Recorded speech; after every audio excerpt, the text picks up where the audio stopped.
इसके बाद अगला क्वेश्चन आता है, which of the following is a method of describing computer algorithm using a combination of natural language and programming language. ठीक है, तो कोई भी नेचुरल लैंग्वेज हो या फिर प्रोग्रामिंग लैंग्वेज, जैसे HTML हो गई, जावा हो गई, ठीक है, पाइथन हो गई, ठीक है, तो इन सभी लैंग्वेजेस के अंदर, या सी हो गई और या C++ हो गई, तो इन सभी लैंग्वेजेस के अंदर ना कोड लिखे जाते हैं। तो सिंपल सी बात है, कोड क्या होता है?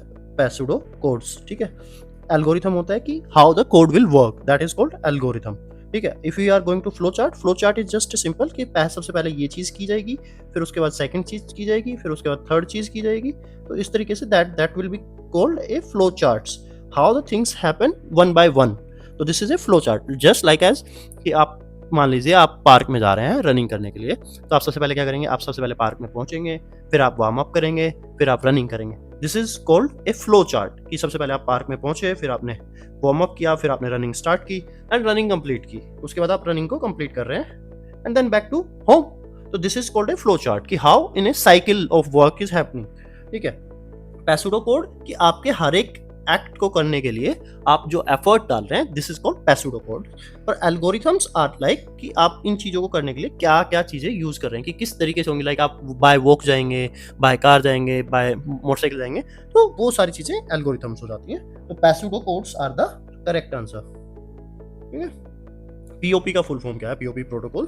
तो इसका सिंपल सा फुल फॉर्म होता है पोस्ट ऑफिस प्रोटोकॉल। ठीक है, इसका सिंपल सा आंसर क्या होगा? Post office protocol. ईमेल के अंदर पीओपी प्रोटोकॉल होता है जो टीसीपी और आईपी के अंदर स्टोर होता है। ठीक है, आईपी बेसिकली इंटरनेट प्रोटोकॉल या आईपी कनेक्शन। ठीक है, search engine versus web browser. Okay guys, देखो इसमें थोड़ा सा समझने के लिए है, कोई भी सॉफ्टवेयर जैसे गूगल क्रोम है, Google Chrome is a search engine नहीं है, वो एक वेब ब्राउजर है जहां पे आप कुछ भी डालेंगे आपको उसकी इंफॉर्मेशन मिल जाएगी, बट वो विद द हेल्प ऑफ किसके ले रहा है? गूगल का। तो Google is a search engine, और गूगल क्रोम हो गया, मोजिला फायरफॉक्स हो गया, ओपेरा हो गया, ये तीनों के तीनों क्या है? वेब ब्राउजर है। ठीक है, और ये गूगल क्या है? एक सर्च इंजन है जिसमें सारी इंफॉर्मेशन स्टोर्ड होती है, और Google Chrome, Mozilla Firefox, opera, इनके थ्रू आप उस सर्च इंजन को एक्सेस कर पाते हैं। ठीक है, स्मॉलेस्ट डिजिटल यूनिट, ये क्वेश्चन मल्टीपल टाइम्स पूछा जाता है। What are the smallest unit? ये रेलवे के एग्जाम्स में भी आया था, ये एसएससी में भी आया था। ठीक है, तो बहुत ही कॉमन सा क्वेश्चन है, एसएससी एमटीएस में भी आया था। ठीक है, तो बहुत ही कॉमन सा क्वेश्चन है ये। What is the smallest unit of digital system? Digital system को आप जानते ही होंगे, वो बाइनरी फॉर्म में चलता है, 0 और 1 के। ठीक है, और इसकी 3-4 लैंग्वेज होती हैं, जैसे हेक्टाकल बाइनरी के अंदर चलेगा। ठीक है, ऑक्टाकल टाइप से। ठीक है, तो इसमें सबसे स्मॉलेस्ट डिजिटल यूनिट कौन सी है? इसमें सबसे स्मॉलेस्ट डिजिटल यूनिट है बिट। ठीक है, और बिट के बाद क्या आता है? बाइट, और बाइट के बाद केबी। तो अब इसको एक सिंपल सी चीज रखते हैं कि 1 बिट है वो सबसे स्मॉलेस्ट यूनिट है। ठीक है, 1 byte is equals to 1024 bit. ठीक है, और 1024 byte is equals to 1 KB। ठीक है, and 1024 KB is equals to कितना होगा?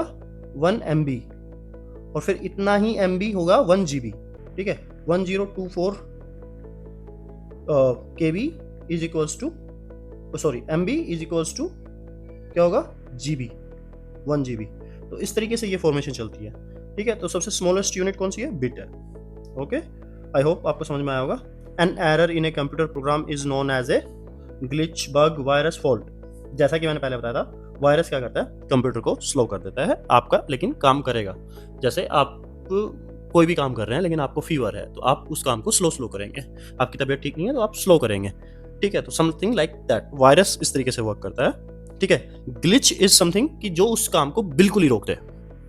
ठीक है, बग का मतलब होता है कि जो भी आपके काम में को लाइक आपने दौड़ना था 1 किलोमीटर तक, लेकिन आपको 400 मीटर दौड़ने के बाद कुछ इश्यू आया एंड देन फिर से आप दौड़ने लगे, स्लो हुए एंड फिर से दौड़ने लगे, तो दिस इज कॉल्ड बग। तो इसी तरीके से एरर आता है कंप्यूटर प्रोग्राम में, और वो कहलाता है बग। ठीक है, which keyboard shortcut is used to hyperlink versus MS Word document? Okay, hyperlink में क्या होगा? Ctrl+K होगा। Very simple, very easy. Dialog box के अंदर ये किया जाता है। What is the result of MS Excel? Sum 8, 4, 2 and 1/2 by 2. Okay ठीक है जी। 8/4 इज इक्वल टू 2।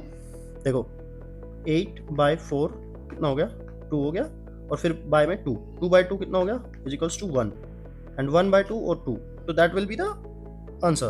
तो इसका फाइनल आंसर होगा 1। ठीक है,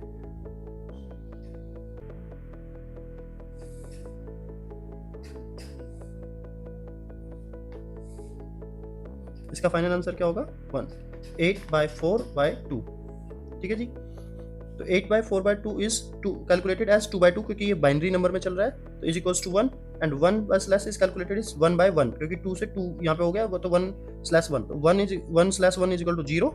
तो finally sum is equal to 0 1, क्योंकि ये बाइनरी नंबर में चल रहा है, तो फाइनल आंसर क्या हो जाएगा, 1 आ जाएगा। IPv4 address notations, तो क्वेश्चन क्या है, in the dotted decimal notation IPv4 version is represent by using exactly blank dot symbols. Okay, ये IPv एड्रेस के अंदर होने वाले डॉट, जैसे 198.216/66 और इस तरीके से, और एक नंबर होगा यहाँ पे जो भी XYZ नंबर होगा इस तरीके से। तो IPv4 कितने बिट का नंबर है, 8 बिट नंबर है। ऑक्टल्स के अंदर लिखा जाता है, 32 बिट्स होता है ये टोटल। ठीक है, तो इसमें कितने डॉट्स होते हैं ये पूछा, तो इसमें 3 डॉट्स होते हैं। ठीक है गाइस, हमेशा एक IP एड्रेस बनता है, जैसे 198.216.666.26, इस तरीके से एक IP एड्रेस बनता है, जो आपका पर्टिकुलर एड्रेस होता है जहां से आप एक्सेस कर रहे होते हो डोमेन का। State whether of the following statements related to the MS word are true और फॉल्स। ठीक है, इसमें है एक document can have both bulleted number listed. हाँ, आप हर एक पेज के ऊपर हाईलाइट भी कर सकते हो और एक नंबर को लिख सकते हो। Page margin can be customise, definitely page margin को आप कस्टमाइज कर सकते हो कि मेरे को बिल्कुल सेंटर में अलाइन करके लिखना है, मेरे को स्टार्टिंग से अलाइन करके लिखना है, और कितने पेज पे लिखना है, तो ये कर सकते हो। तो दोनों ट्रू हैं, तो 1 इसका आंसर होगा C, दैट इज 1 and 2 दोनों ट्रू हैं। ठीक है, कंप्यूटर कैलकुलेशन कंपैरिजन। ओके, तो क्वेश्चन क्या है, which of the part of the computer is used for the calculation and compromise. ठीक है जी, कंट्रोल यूनिट क्या करता है, इसको हम मानते हैं कंप्यूटर एक फैमिली की तरीके से, तो आपका कंट्रोल यूनिट क्या होगा, जो आपका हेड ऑफ द फैमिली है वो क्या है, आपका कंट्रोल यूनिट है।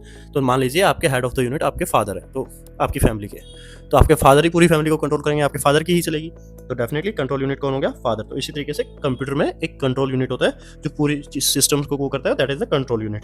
ठीक है, उसके बाद आता है कैलकुलेशन एंड कंपैरिजन, पूछा हुआ है कि दो चीज़ों में कंपैरिजन करना और कैलकुलेशन करना। तो देखो, घर के हेड कौन है, फादर है, बट घर में चलती किसकी है, मम्मी की चलती है।